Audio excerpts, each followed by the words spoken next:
Assalamualaikum warahmatullahi wabarakatuh. Silakan tekan tombol subscribe dan tekan tombol lonceng untuk mendapatkan notifikasi video terbaru dari kami. Selamat mengikuti.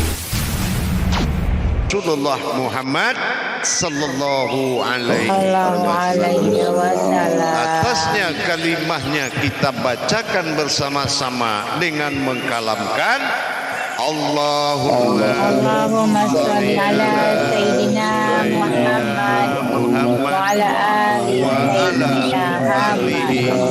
Sayyidina Muhammad. Jamaah yang dirahmati Allah, para pimpinan imam grup yang dirahmati rahimakumullah. Sebagaimana yang telah menjadikan sebuah kalam bagi kita tentang akhir putusnya sebuah makrifat di dalam pencarian ketuhanan adalah leburnya asma menjadi kodrat. Melebur asma menjadi kodrat nyatalah hayat Allah sebagai makom bagi diri yang akan kita cari. Berkodrat zahir hayatnya Allah, nyatalah zat itu hidup karena tulisan sudah menjadi diri. Kalau tulisan belum menjadi diri, maka belum tercapai rukun syahadat kalimatul haq. Kalimat belum menjadi diri. Inilah yang telah kita pelajari beberapa waktu yang lalu. Di dalam pemahaman berkodrat Allah bagi diri dinamakan kodrat sifat. Apa yang dikatakan kodrat sifat? Kodrat iradat, ilmu, sama, basar, kalam, hayat. Kodrat Allah, kodratnya aku, kodratnya Allah sendirinya. Iradat Allah, iradat aku, iradat Allah sendirinya. Ilmu Allah, ilmunya aku, ilmunya Allah sendirinya. Hayat Allah, hayatnya aku, hayatnya Allah sendirinya. Inilah yang penting. Bagaimana kita sampai ke 7 sama Allah, sama aku, samanya Allah sendirinya. 7 sifat ini menjadi wujud zahir yang bernama zat. Disebut kalau zat itu dibaca namanya Allah. Itu zat. Zat inilah yang pertama dijadikan Allah dengan satu bunyi, yaitu itulah kata yang pertama keluar dari mulutnya, yaitu zat. Karena zat ini berasal dari 5 kodrat, maka diwajibkan zat ini menjadi sebuah diri yang dinamakan husna. Jadi asma inilah yang akan menjadi sewujud diri. Alif lam lam ha. Alif awal, ha belakangan, zat. Karena huruf kita sudah lebur menjadi zat Allah yang hayat, maka batallah tulisan menjadi pandangan batin. Mana kodrat hayatnya dalam tulisan Allah dan mana wujud dalam tulisan Allah yang telah berupa jasad ini? Kemana kita melihat jasad dalam tulisannya? Ke huruf yang tenggelam, dia tidak terlihat tapi ada kalau dibaca. Itulah waw Allah. Waw adalah huruf tenggelam yang berartikan dia. Jadi kita membaca huruf Allah harus melihat ke wujud diri sendiri, karena itu yang dihalalkan. Untuk mencapai husna nanti maka diri ini akan menanggung kedatangan tiga wujud. Ada yang berupa pada Adam, ada yang berkodrat pada wujudnya, ada yang hidup pada nyawanya. Maka akan datang sesuatu diri yang tersembunyi di dalam kodrat diri ini. Itulah diri Ma'ul Hayat, diri yang pemimpin semua diri. Di dalam menetapkan keimanan ma'rifatullah, sesungguhnya kita ma'rifat telah melihat Allah. Inilah dalam hakikat kita tidak melihat Allah, laksana melihat diri. Itu yang disebut ahyan karajiah, dihalalkan wajahmu seumpama melihat aku, dan dihalalkan dirimu seumpama dirinya aku. Itu yang disebut ahyan sabitah, zahir dan batinnya Allah dan wujud Allah semata. Namanya kodrat, sifatnya asma, kodratnya zat. Tapi ingat, wala tafaraku fil izzatun wa tafaraku fis sifatun. Janganlah engkau tafakur kepada zat, tapi tafakurlah kepada sifat. Artinya apa? Yang tempat kita takuti bukan wujud dan bentuk ini, tetapi yang menggerakkan wujud ini. Ini yang dinamakan sifat. Makanya kalau kamu sholat, rasakanlah kamu digerakkan dalam perintah kalimat Allahu Akbar, Allahu Akbar. Kamu orang yang diperintah oleh sifat. Sifat ini yang dikatakan wa tafaraku fi sifatun. Tafakurlah kepada sifat, artinya tunduklah ke sifat itu. Kalau yang zat, yang lain tunduk kepada zat. Paham? Nah gitu. Yang di luar diri yang tunduk kepada zat, bukan yang punya diri tunduk kepada zat.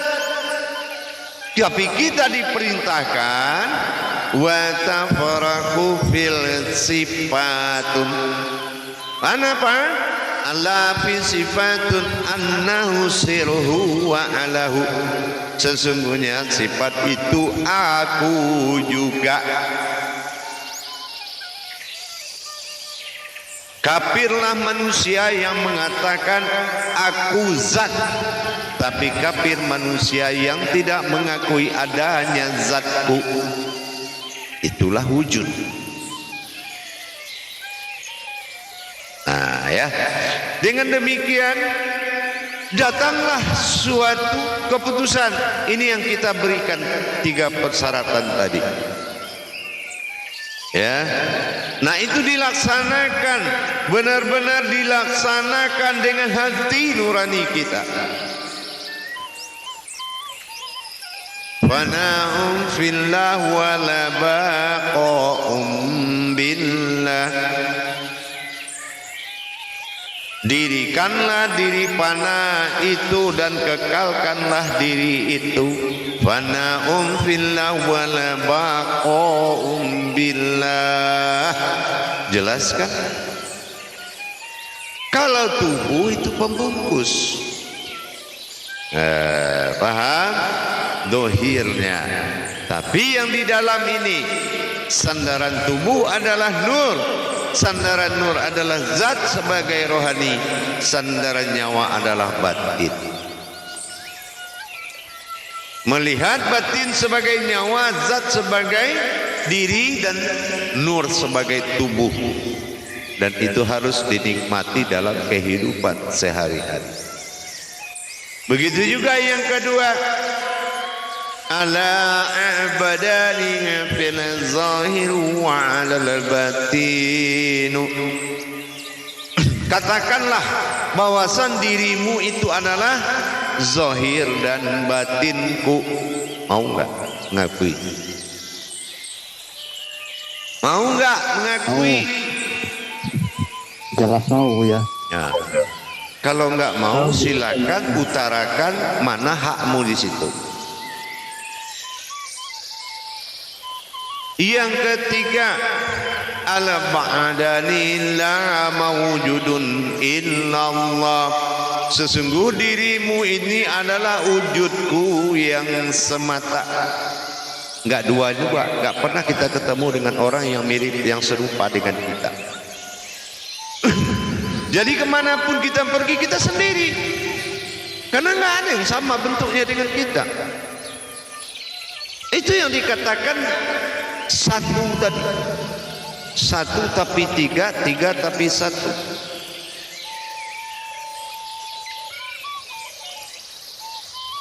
Ini yang dikatakan berdiri sendiri. Nah, jadi kalau sudah lebur ayat menjadi kodrat kalimatul haq, maka kita telah menjadi zahir dan batin. Dilatih, kan sudah diamalkan, sudah diturunkan amalan, tinggal kita melatih. Contoh kita melatih apa yang aku lihat, dan itulah yang akan kuperlihatkan kepadamu. Bukan aku melihat, tapi aku memperlihatkan. Nah, itu contohnya sudah mulai ada kesadaran. Apabila ada orang memanggil namaku, ya Allah, bukan aku yang dipanggilnya, yang punya nama itu Engkau, izinkan aku menjawabnya. Nah, gitu. Karena aku harus menyembunyikan ketuhanan di dalam kemanusiaan. Penuh dengan kesadaran tadi. Yang ketiga, selalu kita diikuti oleh jasad zahirnya ini kemanapun kita inginkan. Kita hanya berkehendak dan berkehendak, berkehendak dan berkehendak. Ya Allah, aku ke kantor. Ya Allah, aku ingin ke rumah si Anu. Ya Allah, aku ingin bekerja. Ya Allah, aku ingin tidur-tidur. Ya Allah, kemana? Dia ikut terus. Berarti kamu tidak sendirian lagi. Adakah nanti seperti itu? Nah, dilatih. Inilah syarat untuk mengikuti pengkajian wujudnya sebuah diri yang dititipkan menjadi Tuhan di dalam nama Allah yang berupa kodrat. Nah, kalau pisau tidak cocok dengan sarungnya, ini akan membuat, kalau enggak pisau patah, kalau enggak sarungnya yang sobek. Nah, ini artinya kita sempurnakan dohirnya untuk menerima kodrat batinnya, gitu. Jadi terjadilah zahir dan batinnya. Itu selalu menjadi rasa, kesadaran, pandangan, insya Allah. Dan kita sadar siapapun yang berhubungan dengan kita, dia sudah berhubungan dengan Allah. Itulah kesadaran yang paling tinggi. Ya, kenapa? Di akhirnya nanti karena aku ingin menjadi Tuhan. Nah, jadi kalau kita sholat juga begitu. Waladhdallin.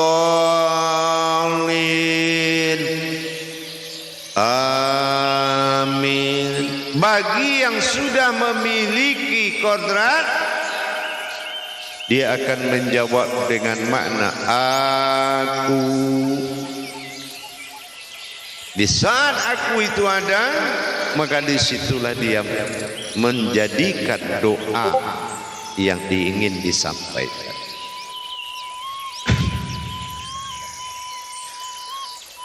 Nikmat, ya.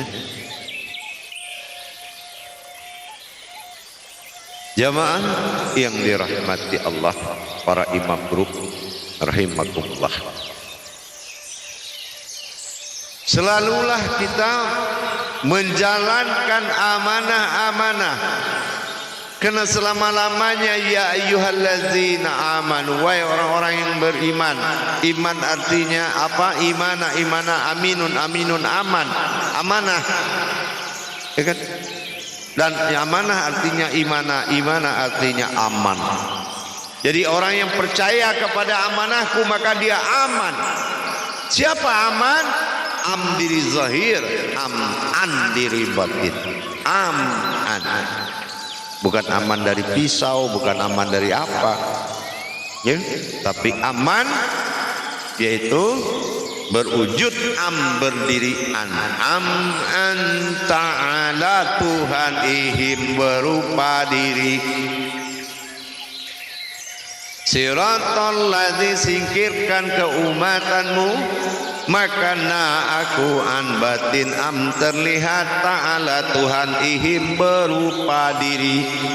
Maka Al-Fatihah itu artinya menjadi Fatihatun Nasun, bertajali aku berwujud umat yang berkodrat sifat.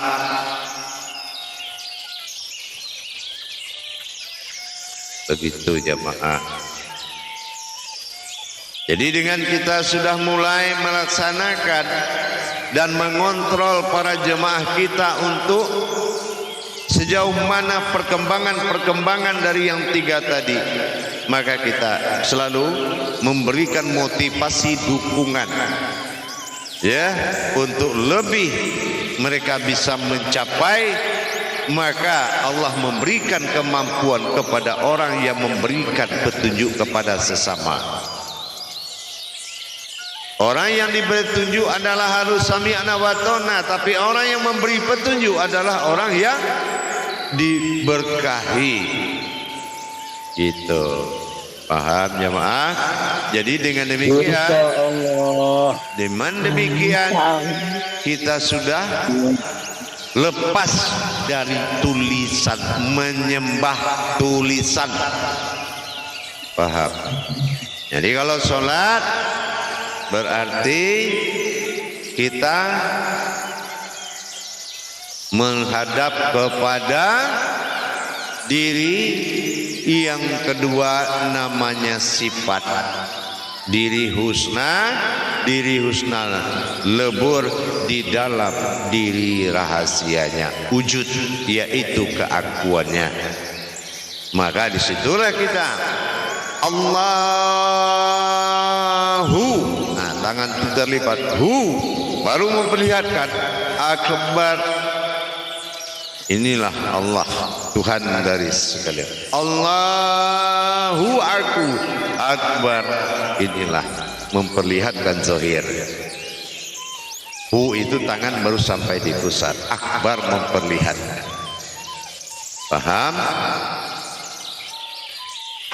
Insyaallah. Ya. Baik, kita lakukan muzakarohnya biar lebih paham untuk mengarahkan jamaahnya.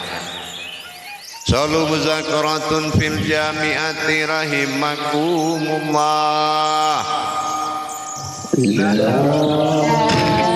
ilaha illallah wallahu akbar. Silakan juru tablik mengatur jamaahnya.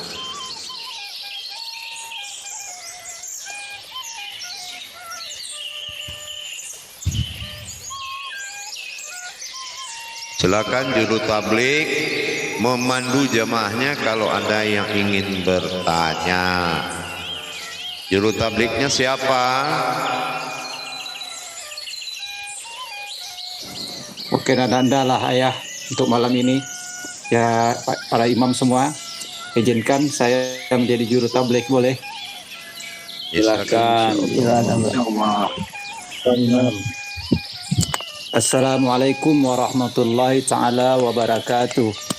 Waalaikumsalam warahmatullahi wabarakatuh. Alhamdulillah, nahmadu wa nasta'iru wa nastaghfiru wa na'udzu billahi min sururi anfusina wa min sayyiati a'malina, man yahdihillahu fala mudilla lahu wa man yudlil fala hadiya lahu. Asyhadu an la ilaha illallah wa asyhadu anna Muhammadan abduhu wa rasuluh la nabiyya ba'da. Rabbi ishrah li sadri wa yassir li amri wahlul 'uqdatam min lisani yafqahu qawli. Apa kabar ayah? Semoga ayah sehat selalu dalam limpahan rahmat dan kasih sayang Allah. Insyaallah, amin. Insyaallah. Begitu juga para jemaah semua, alhamdulillah pada malam hari ini perdana bagi kita sebagai imam yang telah diamanahkan oleh Syekh kita.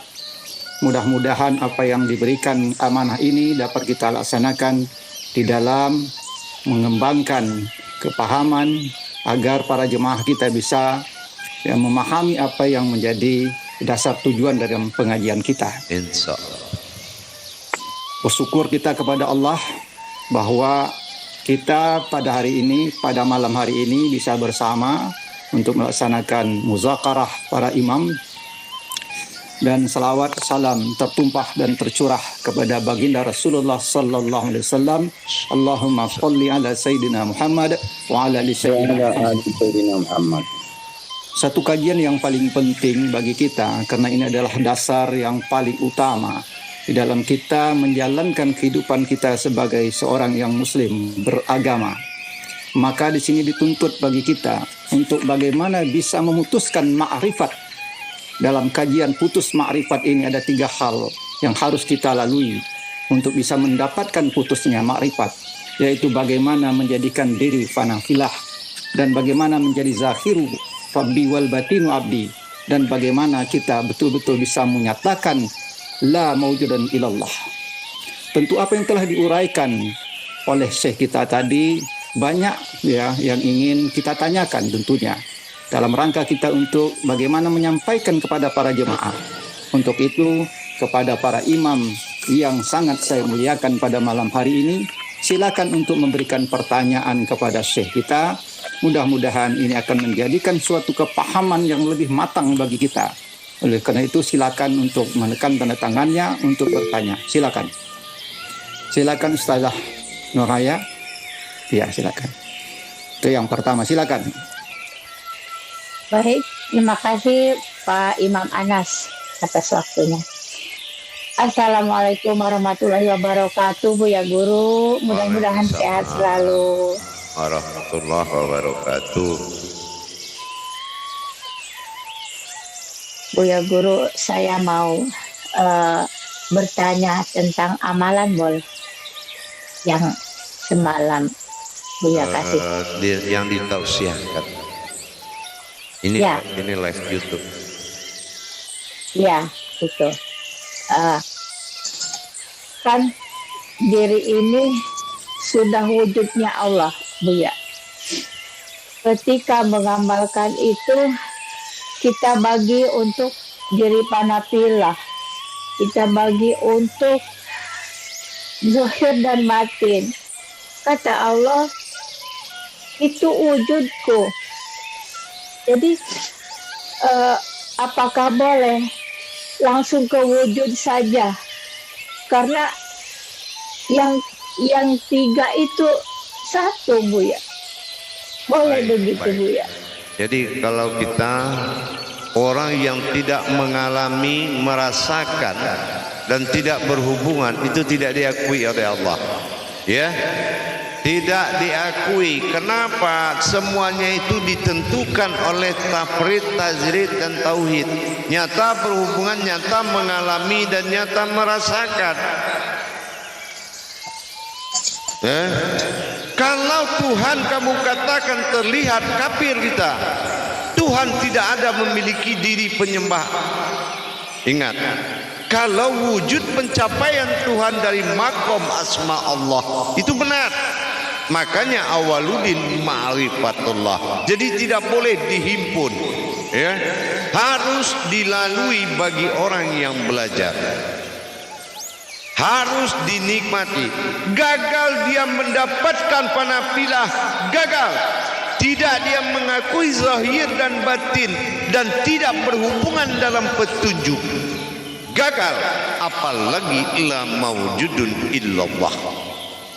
Ya, jadi tidak ada kata simpul menjadi satu, tidak ada. Semuanya dijalankan dengan tauhid, tafrid, dan tajrid. Ingat itu. Syahadat menentukan. Contoh apa? Ente mengatakan saya telah melihat wujudnya Allah. Allah panggil, ya ayyuhal basar. Sini kamu.